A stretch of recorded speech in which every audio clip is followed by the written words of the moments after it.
아찔한 컬링, 여자의 운명을 바꾸다.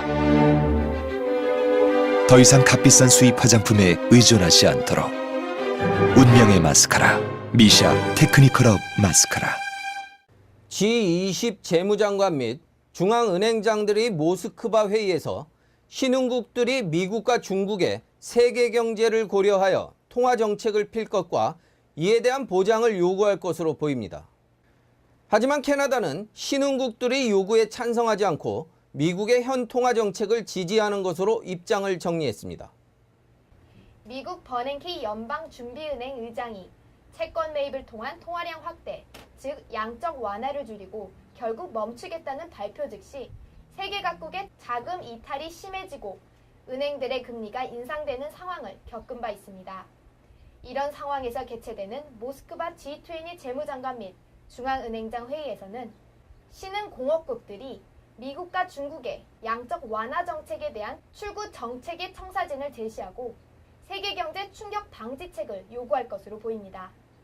이는 중국의 2분기 성장이 점차 둔화되고 있으며 벤 버냉키 의장 역시 미국 경기 회복의 강한 증거를 확인하면서 미국과 중국이 통화량 공급을 갑자기 줄이겠다고 발표하자 그 여파가 신흥국으로 미쳤기 때문입니다.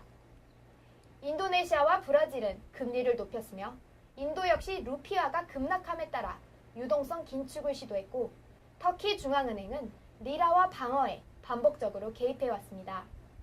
한국도 이런 우려에 공감하고 미국에 본격적으로 행동하기 전에 자국의 상황뿐만 아니라 세계 경제도 고려하라고 요구했습니다. 하지만 캐나다는 16일 신흥공업국들의 미 연방준비은행 비판에 대한 지지를 거부했습니다. 캐나다 경제부분의 한 고위관리는 미국 경제의 민간 부분 활동 증가를 환영하면서도 캐나다는 경기 순환에 맞는 정책을 지지한다고 밝혔습니다. 캐나다도 최근 은행 모기지 금리가 인상되는 등의 영향을 받았지만 미국 경기 회복이 캐나다 경제에 미치는 영향을 고려 미국 측 입장을 지지한 것으로 보입니다.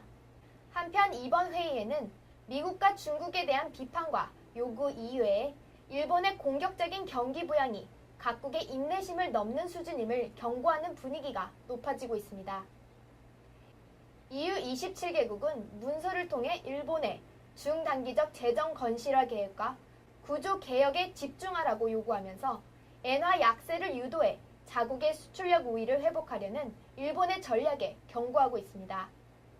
이에 대해 일본은 중국의 인민은행이 추진 중인 그림자 금융에 대한 단속이 세계 금융시장의 자금 조달을 둔화시키고 있다고 제시하며 국면 전환을 시도하고 있습니다. 그동안 일본의 유례없는 경제정책을 지지해오던 캐나다의 입장이 이번 회의에서 어떻게 정리될지 주목되고 있습니다.